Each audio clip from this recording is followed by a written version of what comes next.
Hello everyone, I, Professor Neha Dikshit, going to explain the next part of the hydrodynamic lubrication.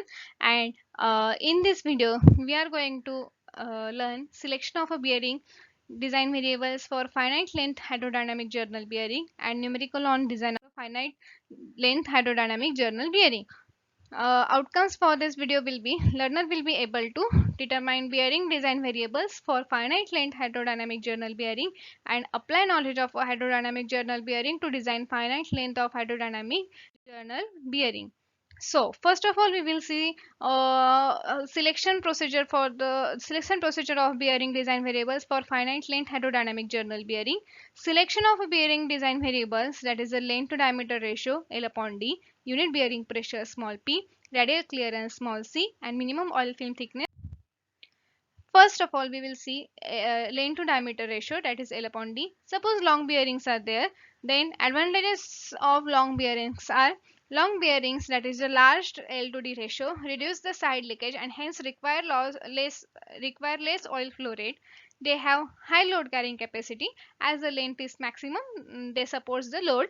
They have low coefficient of friction. But there are some limitations as the oil flow rate is less in long bearings, the temperature rises more, and long bearings are more susceptible to metal contact at the edges when the shaft is deflected at the load. While if with comparison to long bearing, short bearings having the some advantages, that is the short bearings, that is the small L upon D ratio, result in a greater flow of oil out of the ends, thus keeping the bearing cooler.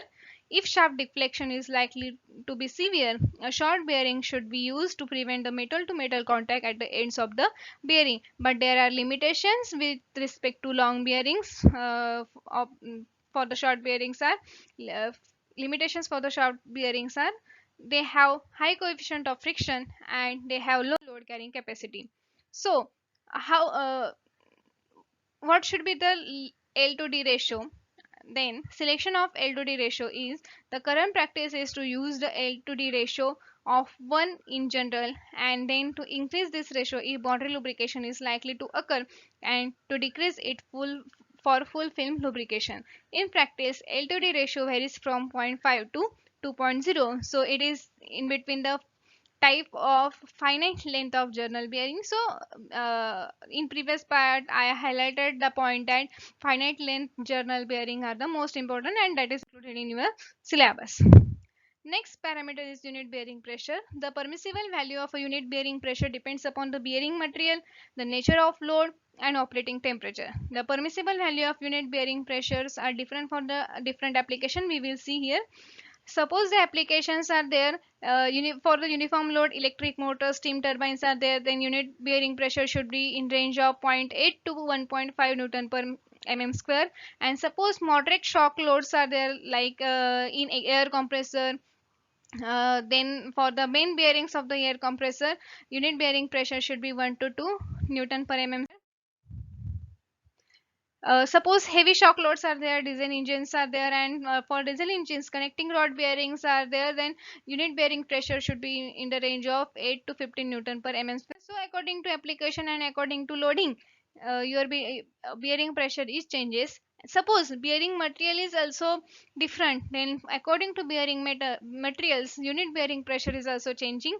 So for the lead based babbitt, 4.2 to 5.6 Newton per mm square unit bearing are there, and for silver it is different, etc. Radial clearance. Now suppose small radial clearance are there, so advantages of small radial clearance: c should be small to provide the necessary velocity gradient. Small radial clearance increases the load carrying capacity and decreases oil flow rate. But there is limitations of small radial clearance bearings.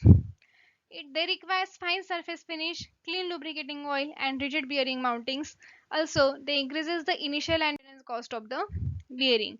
Next is minimum oil film thickness, that is the HO. There is a lower limit for the minimum oil film thickness, below which there may be metal to metal contact. The lower limit on the minimum oil film thickness is given by HO is equal to 0.0002 minus 0.0003 into small r radius. Now we will see the first numerical for on the design of a hydrodynamic journal bearing. Suppose The following data is given for the 360-degree hydrodynamic journal bearing, that is the full length hydrodynamic journal bearing. Then radial load is given 3.0 kilonewton. Journal diameter is given 50 mm, bearing length 50 mm, journal speed 1440 rpm, radial clearance 50 microns, viscosity of lubricant 23.4375 centipoise, density of lubricant 860 kg per meter cube, specific heat of lubricant it is given 1.76 kilojoule per kg degree Celsius. Assuming that total heat generated in the bearing is carried by the total heat flow in the bearing, then calculate minimum oil film thickness, that is the HO, power loss in friction PF, total flow rate of a lubricant in liter per minute, that is capital Q, the side leakage Q with suffix S, and temperature rise at delta T. So in this type of a numerical, you have to first consider all the parameters which are given in the numerical with unit. Your unit should be in all SI system. So if some different units are there, that convert that in regular units. So W is given in kilonewton, so convert into the 3 into 10 raised to 3 newton. D and L is given 50 mm. NS is given in revolution per minute, so convert into the revolution per second by dividing the 60. Radial clearance it is given in meter, so convert into the mm, 0.005 mm. Mu viscosity is given in centipoise, so convert into the newton second per mm square by multiplying 10 raised to minus 9. Rho 860 kg per meter cube. Cp is given 1.76 kilojoule per kg degree Celsius.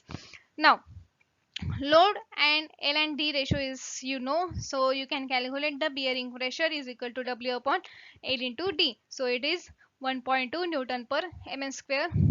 Small r is equal to D upon 2 is equal to 25 mm.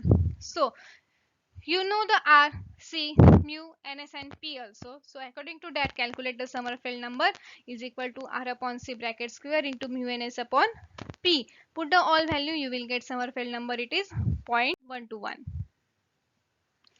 So as Raymond and Boyd method gives a dimensionless parameter table, so from that table of dimensionless parameter, as we know L upon D is 1 and Sommerfeld number is 1.121. So we get another dimensionless parameter, that is H upon C is equal to 0.4, R upon C into F is equal to 3.22 and Q upon RC in SL is equal to 4.33 and QS upon Q is equal to 0.68.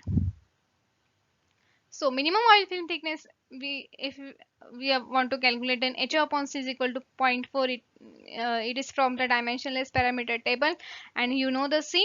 Put the value of C and calculate the HO. It is 0.02 mm. Next, coefficient of friction we want to calculate, that is small f. So R upon C into F is equal to 3.22 from the dimensionless parameter table. Put the all values that we know for the C and R and calculate the coefficient of friction. F small f is equal to 0.00644. Next is power loss in friction, that is the PM is equal to 2 pi ns into FWR divided by 10 raised to 6. Put all the values that we know, divide by 10 raised to 6. So PF is equal to 0.07537 kilowatt. So these units are important. Next is total flow rate of a lubricant Q, and we know the Q upon RC and S upon L is equal to 4.33 from the dimensionless parameter. Put the all values, we will get 6720.52 mm cube per second and convert into the meter cube per second by multiplying the 10 raised to minus 9. And if you again multiply by 10 raised to 3 and into 60, then it is converted into liter per minute because Q is asked in liter per minute. So capital Q is equal to 0.4032 liter per minute.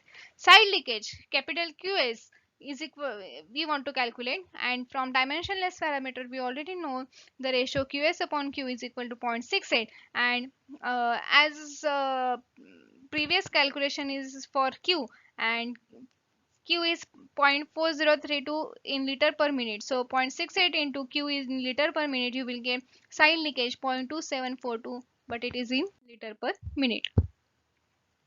Next is temperature rise.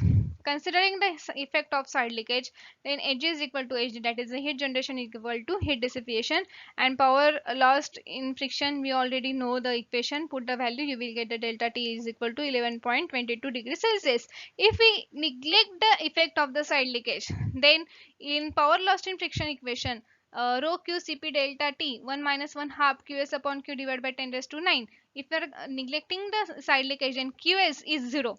As qs is 0, so qs upon q is also 0. So your equation becomes rho q cp delta t divided by 10 raised to 9. So delta t is here 7.4 degrees Celsius. This is our numerical. It's very simple.